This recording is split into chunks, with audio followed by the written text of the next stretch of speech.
সম্মানিত কোরআন প্রেমিক ভাই ও বন্ধুরা, পর্দার আড়ালে মা ও বোনেরা, আজকের আমরা এখানে আল্লাহর কোরআনের আকর্ষণে ছুটে এসেছি, ঠিক কিনা?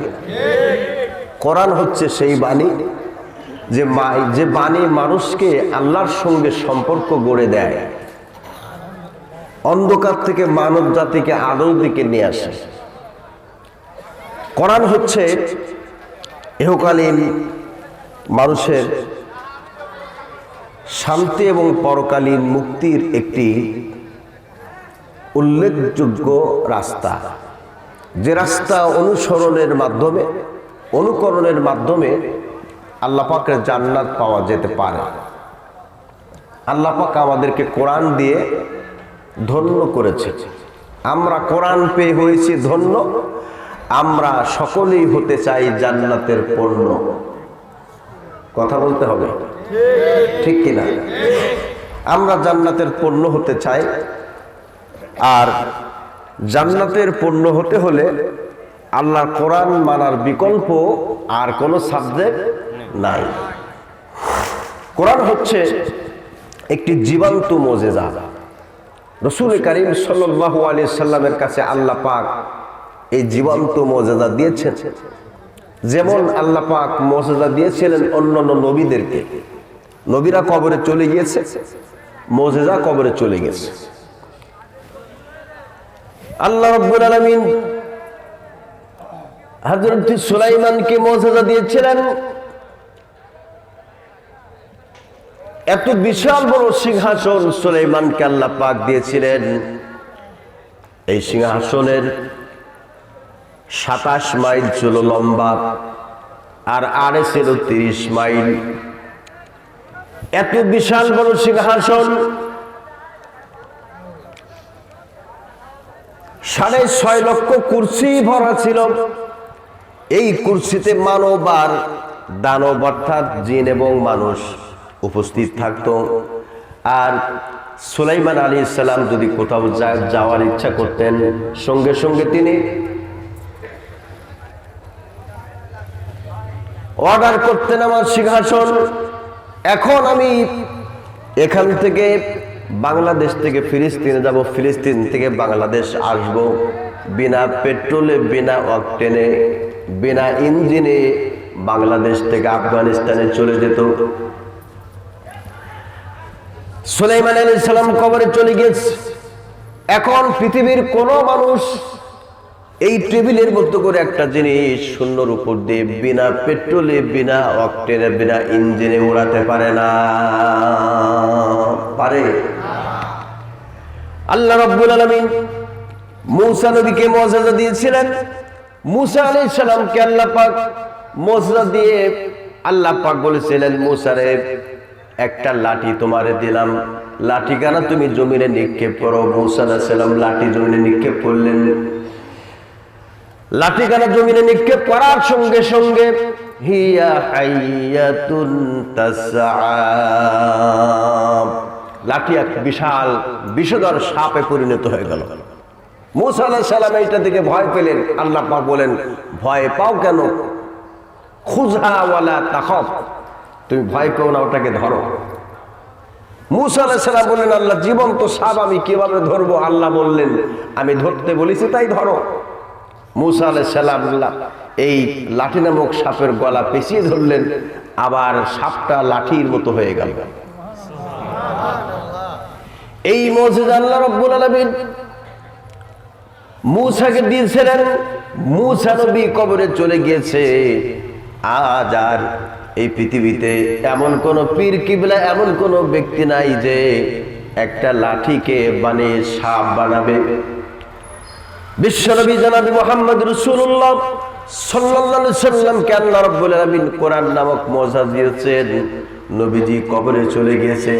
আজ পর্যন্ত নবীজির কাছে আল্লাহ পাকের পক্ষ থেকে মুজিজা এ কোরআন আগেও যেমন ছিল এখনো তেমন আছে। ইহুদি খ্রিস্টানেরা ইনজিল কিতাবে হাত লাগিয়ে নিজেদের কথা তাতে ঢুকিয়েছে। নিজেদের কথা ঢুকে আল্লাহর কথাগুলি তারা ডিলিট করে দিয়েছে। কিন্তু আজ পর্যন্ত এই কোরআনে কারিমে কেউ হাত লাগাতে পারে নাই, হাত লাগাতে গেলে তার হাত 14, তার 14 গোষ্ঠীকে আল্লাহ নিপাত করে দিয়েছেন। কোরআনে কারীম নাযিল হলো, কাফেররা বলল কোরআন মুহাম্মদ নিজে বানিয়েছে। আমার নবী কষ্ট পেলেন, নবীজি বুকে হাত থাবাচ্ছেন, আবার সিজদায় পড়ে আল্লাহর কাছে বলছেন, রব্বুল আলামিন, আমি তো জীবনে কোনো কলেজে পড়ি নাই, কোনো মক্তব, কোনো পাঠশালায় পড়ি নাই, কোনো ইউনিভার্সিটিতে পড়ি নাই, এরপর মক্কার লোকেরা আমাকে কোরআন বানিয়েছে বলে তোহমাত দিচ্ছে।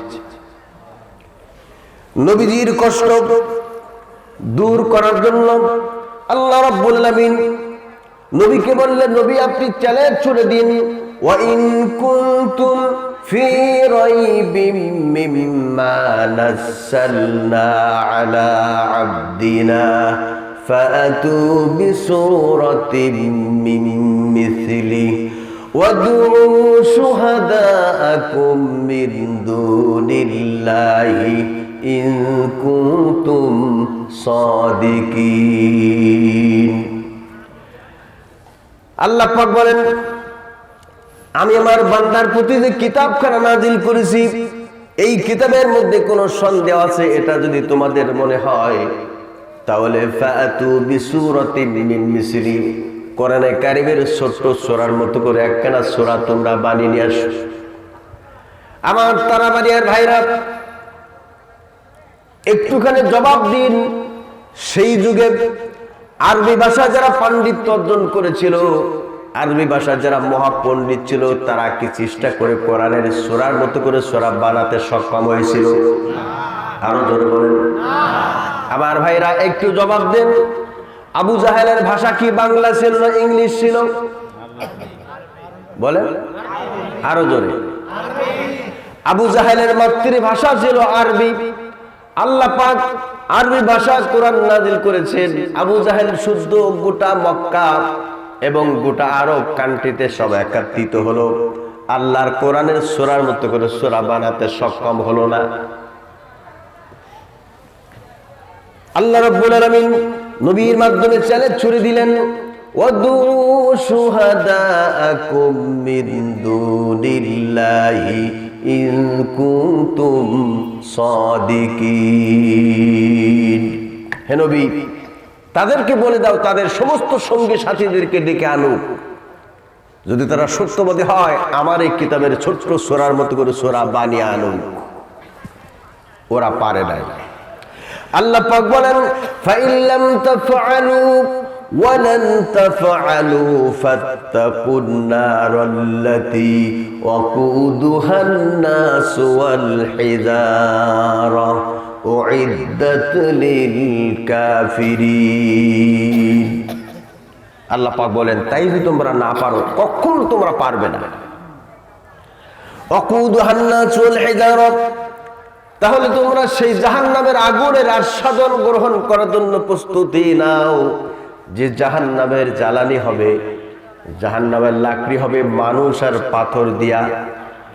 আমার মুসলমান ভাইরা, এবার তাহলে জবাব দেন, সেই যুগে কাফেররা কোরআন বানাতে পারে নাই। 2024 সালের 11তম মাস চলছে, আজ পর্যন্ত কেউই কোরআনে কারিমের একটা শব্দ বানাতে পারে নাই। গত 5 আগস্ট আমাদের মাথার উপর থেকে জগদ্দল একটা পাথর আমাদের মাথার উপর থেকে আল্লাহ সরিয়ে দিয়েছেন। এই জগদ্দল পাথরের দলে যারা ছিল, তারা কিন্তু কোরআনের 23টি আয়াত সংসদে বাজেয়াপ্ত করেছিল। আল্লাহর কোরআনকে জমিন থেকে নিঃশেষ করার জন্য তারা ষড়যন্ত্র করেছিল। আমার ভাইরা, তারা বলেছিল 41 সাল পর্যন্ত যে করে হোক আমরা থাকবো। এবার জবাব দেন, তারা ইচ্ছা করলে বুঝি 41 সালের মধ্যে একটা কোরআন বানাতে পারত? ওই কথা বলে না কেন? এটা কি কবরস্থানে জালসা? কবরস্থান হলে মানুষেরা কথা বলে না, ভয়। মারা তো যেতে হবে, জোরে কথা বলে মরবো। ওই যে একবার গিয়েছিলাম হজে, এক চাচা, আপনার পাবনার কাফেলার সঙ্গে গিয়েছিলাম, টিবুনিয়ায় বাড়ি। চাচা এখনো বেঁচে আছে, আমি নাম নিতে চাই না। চাচা বললেন, হুজুর মক্কায় আমার মরণ হোক, আমি মক্কায় মরতে চাই। কাবা শরীফের এত সুন্দর আঙ্গিনা দেখে আমার মন পাগল হয়েছে, আমি আর বাড়িতে ফিরে যেতে চাই না। কয় আমি মক্কায় মরবো। আমি বললাম মক্কায় মরার কি খুব ইচ্ছা আপনার? কয় হ্যাঁ, আমি মক্কায় মরতে চাই। 5-6 দিন হয়ে গেল, হঠাৎ করে বালুর ঝড় আরম্ভ হয়ে গেল। মেসপালা ব্রিজের পাশে হোটেল আলমিরায় আমরা ছিলাম। আলমিরায় 3 তলা বিল্ডিং এর জানলা দিয়ে যখন বালুর কণা আর যখন বাতাস ঢুকতেছে, আমি তখন চাচাকে বললাম, চাচা আপনি তো মরতে চাচ্ছেন, মরলে আপনার এখানে এই মক্কায় যদি আপনার দাফন হয়ে যায় তাহলে আপনি নিঃসন্দেহে জান্নাত পাবেন, এই ইচ্ছা এই আশা আপনার মনের মধ্যে আছে। চাচা যদি মরতে চান সিঁড়ি বেয়ে নিচে চলে যান। কয় হুজুর আমি তো এবছর মরবো তা তো বলি নাই, আমি তো এবছর কথা বলি নাই। সেই অবস্থা মনে হয় আমাদের মধ্যে বিরাজ করছে। হ্যাঁ, সেরকম অবস্থা বিরাজ করছে। আমার মুসলমান ভাইরা, এবার একটুখানি জবাব দেন। 41 সাল পর্যন্ত থাকার মতো অভিপ্রায় যারা ব্যক্ত করেছিল তারা কি কোরআনে কারিমের একটা শব্দ বানাতে সক্ষম হয়েছিল? এখন যারা বিভিন্ন পাড়া মহল্লায়, বিভিন্ন বাজার ঘাটে, বিভিন্ন অফিস আদালতে প্রশাসনের মধ্যে ঘাপটি মেরে যারা আছে তারাও যদি চেষ্টা করে কোরআনে কারিমের ছোট্ট সূরা বা একটা শব্দ কি বানাতে পারবে? আরো জোরে কোন পারবে? পারবে না। তারপরও তারা এ কোরআনকে নিষিদ্ধ করার জন্য নানান চেষ্টা, নানান কৌশল তারা করেছিল। তাদের সমস্ত কৌশলকে আল্লাহ পাক ব্যর্থ করে দিয়েছেন। ওয়ামাকারু ওয়ামাকারাল্লাহু ওয়াল্লাহু খায়রুল মাকিরিন। আল্লাহ পাক বলেন ওরা করে ষড়যন্ত্র, আমি আল্লাহ কোনো ষড়যন্ত্র বুঝি না, আমি কৌশল করে ওদের সকল ষড়যন্ত্রকে নস্যাৎ করে দেওয়ার ক্ষমতা রাখি। এই ক্ষমতা আল্লাহর আছে কি নাই? আরো জোরে বলতে হবে আছে কি নাই? সে আল্লাহ আজও আছেন তো নাকি? আল্লাহ এখন মনে হয় আমেরিকা থেকে এসে পারে নাই, যেহেতু আমেরিকা নির্বাচন চলছিল তো সেই নির্বাচনের দায়িত্বে আল্লাহ আমেরিকা ছিলেন। কে কে করেন আপনারা? আমেরিকা থেকে আল্লাহ আসছে তো নাকি? সমস্ত জায়গায় আল্লাহ পাকের রাডার কাজ করছে। আল্লাহু আকবার। আমরা যেটা বুঝি এবং যেটা বুঝি না, আমরা যেটা শুনি যেটা শুনি না, এটা শুনতে পান দেখতে পান কে? লিল্লাহি মা ফিস সামাওয়াতি ওয়া মা ফিল আরদ ওয়া ইন তুবদু মা ফি আনফুসিকুম আও তুখফুহু ইউহাসিবুকুম বিহিল্লাহ। আল্লাহ পাক বলেন আসমান জমিন এবং আসমান জমিনের মধ্যবর্তী জায়গায় যা কিছু আছে সব কিছুর মালিক আমি আল্লাহ পাক আমার কুদরতি হাতের মধ্যে। আর তোমরা যা অন্তরে গোপন করো এবং যা প্রকাশ করো তা কেউ না জানলে জানতে পারে কে? আঙ্গুলটা উঁচু করে বলুন না তিনি কে? আরো জোরে বলুন তিনি কে? তিনি আগেও যেমন ছিলেন এখনো তেমন ভবিষ্যতেও। আল্লাহু লা ইলাহা ইল্লা হুয়াল হাইয়ুল কাইয়্যুম। পড়ুন আল্লাহু লা ইলাহা ইল্লা হুয়াল হাইয়ুল কাইয়্যুম লা তাখুযুহু সিনাতু ওয়ালা নাওম। আল্লাহ হলেন তিনি যিনি ছাড়া কোনো ইলাহ নাই, উপাস্য নাই, আইনদাতা নাই, বিধানদাতা নাই। ঘুম তো দূরের কথা, কোনো ঝিমটি বা কোনো তন্দ্রাও যাকে স্পর্শ করতে পারেন না। তিনি কে? আরো জোরে বলুন তিনি কে? সে আল্লাহর সঙ্গে এই জগদ্দল পাথরেরা পাল্লা দিতে চেয়েছিল। মাইকেল জ্যাকসন 150 বছর বাঁচার অভিপ্রায় ব্যক্ত করেছিল। সে বলেছিল আমি 150 বছর হায়াত পাবো। এই জন্য সে যে বিছানায় ঘুমাতো, সেই বিছানায় 7 জন ডাক্তার রেডি করা থাকতো, বিছানা টেস্ট করবে ঘুমানোর আগে। এরপর যে পাতিলায় খাবার খাবে সে খাবার 5 বার টেস্ট করা হতো আন্তর্জাতিক মানের ডাক্তার দিয়ে। যে খাবারটা খাবে সে খাবার 3 জন ডাক্তার টেস্ট করত। কারোর সঙ্গে হ্যান্ডশেক করতে হলে হ্যান্ড গ্লোভস ব্যবহার করত। যে ঘরে থাকতো সে ঘরের মশারি দিনের মধ্যে 5-6 বার ধুলাই করা হতো। এরপরেও সে 100 বছর মাইনাস করে 50 বছর বয়স থেকে দুনিয়া থেকে বিদায় নিয়ে চলে গেছে। কাজে যারা চেয়েছিল 41 সাল পর্যন্ত থাকবো, এদেশের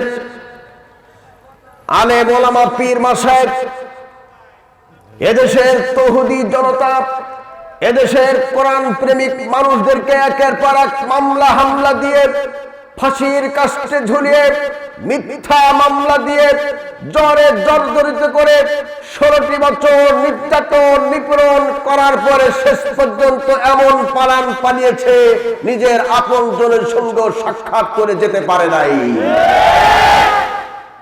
আল্লাহ পাক বলেন, আমি যাকে ধরি আমি ছাড় দেই কিন্তু ছেড়ে দেই না। প্রিয় মুসলমান ভাইরা, এবার আমি আপনাদের বুঝাই, কোরআন নাজিল হলো বিশ্বনবী জনাবে মুহাম্মদ রাসূলুল্লাহ সাল্লাল্লাহু আলাইহি সাল্লাম কোরআনে কারীম তিলাওয়াত করছেন একটা ঘরে। খুব ঠান্ডা মাথায় কথা শুনবেন, কারণ আমার একটু ঠান্ডা লেগেছে। নতুন আবহাওয়া এসেছে, আবহাওয়া পরিবর্তন হয়েছে, হে পেপার, সেই জন্য কিছুটা ঠান্ডা অনুভূত হচ্ছে। আমি ঠান্ডা মাথায় কথা শোনাতে চাই, কথা বোঝাতে চাই আপনাদেরকে। নবী করিম সাল্লাল্লাহু আলাইহি ওয়াসাল্লাম একটা ঘরে কোরআন কারীম তিলাওয়াত করছেন রাতের বেলায়। এমন মধুর কণ্ঠে নবীজি কোরআন কারীম তিলাওয়াত করছেন।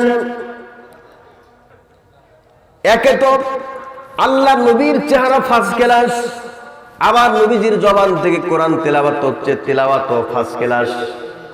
এই তিলাওয়াত শোনার জন্য আবু জাহেল, আবু সুফিয়ান, উতবা, সাইবা এরা বিশ্বনবীর ঘরের 4 কোনায় গিয়ে 4 জন দাঁড়িয়েছে। আল্লাহ নবী নিজে কোরআন বানায় না, কাফেররা মনে করছে হয়তো কোনো কবি এসে তাকে কবিতার মতো শিক্ষা দিয়ে যায়। এটাকে উদ্ঘাটন করার জন্য নবীজির ঘরের 4 কোনায় 4 জন কাফের এসে দাঁড়িয়ে কোরআনে কারীম তিলাওয়াত শুনছে।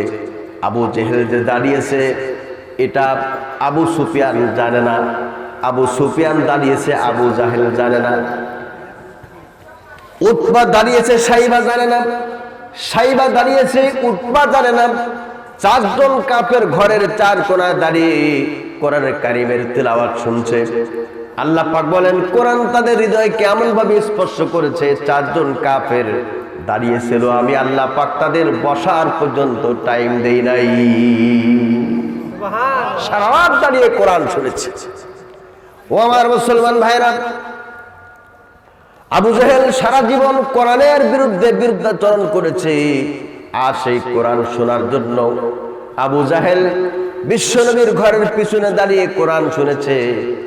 আজকের আপনার তারাবাড়িয়া এই অঞ্চলের মানুষ ধন্য হয়েছে, কারণ এই মাহফিল দিতে হলে পাবনার ডিসি এসপির কাছ থেকে অনুমতি নেওয়া লাগতো। বিনা অনুমতিতে উইদাউট পারমিশনে আপনারা মাহফিল করতে পারতেন না। এই কথা বলেন। তারপর মাহফিল করতে হলে বক্তাকে আবুল বসর জিয়াদি চলবে না, ঠিক কিনা? যদিও চলে, আবুল বসর জিহাদি নয়, অন্য কোন বক্তা আসবে, তাহলে বক্তার আইডি কার্ডের ফটোকপি পাঠাও, পুলিশ ভেরিফাইতে যাবে। ভেরিফিকেশন করার পরে যদি দেখে এটা জামাত বা বিএনপির লোক, বাদ দাও। এই কথা বলেন না কেন আমার ভাইয়েরা?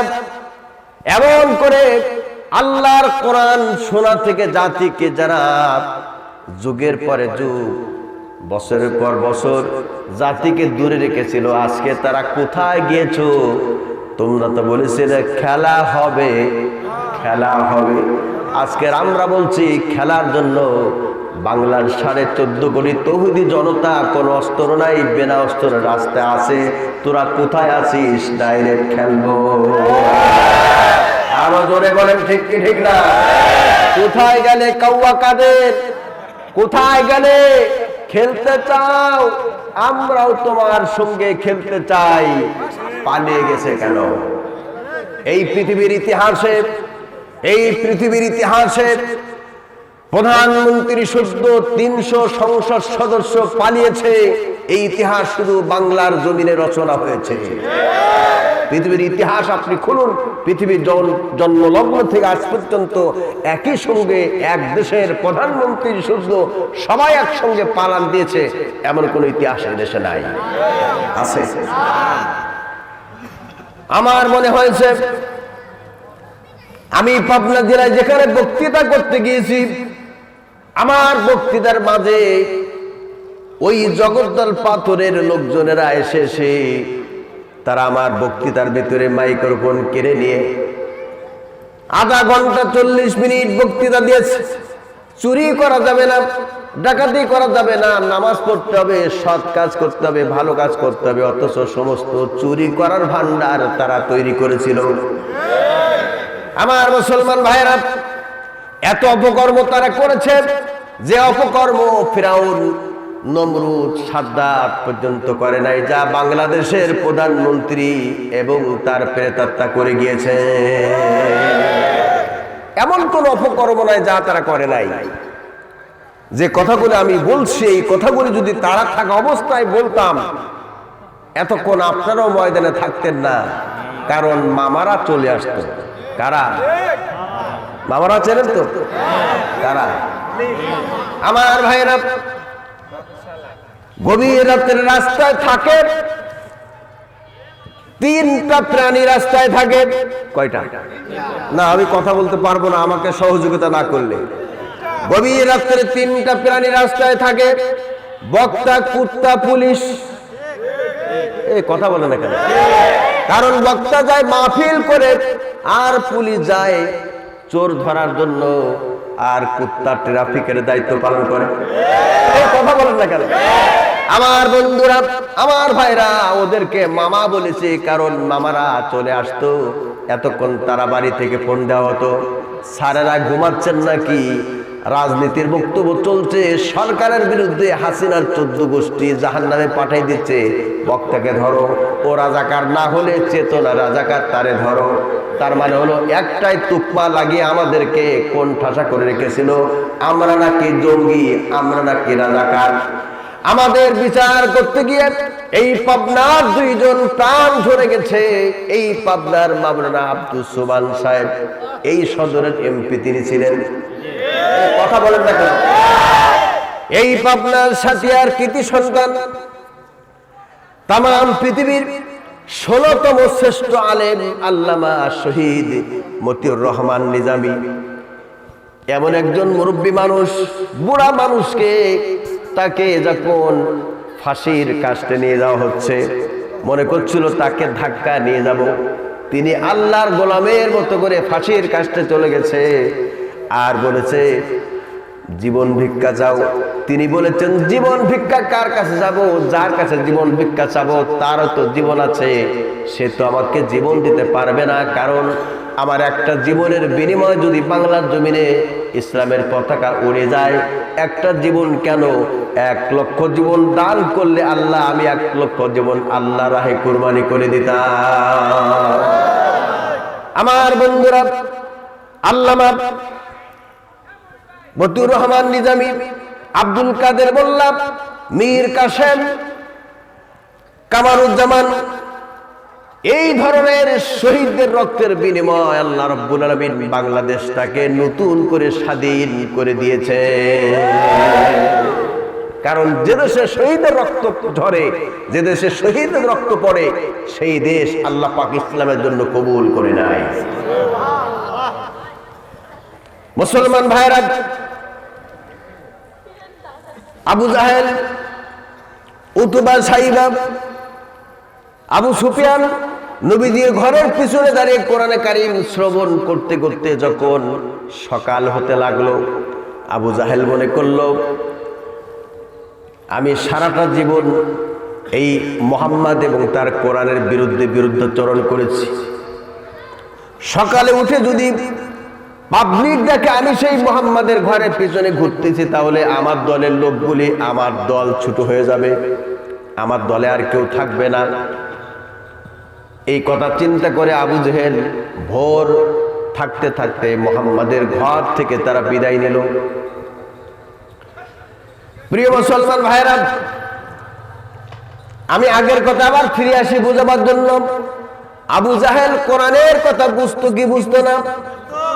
আর জোরে বলুন, বুঝতো কি বুঝতো না?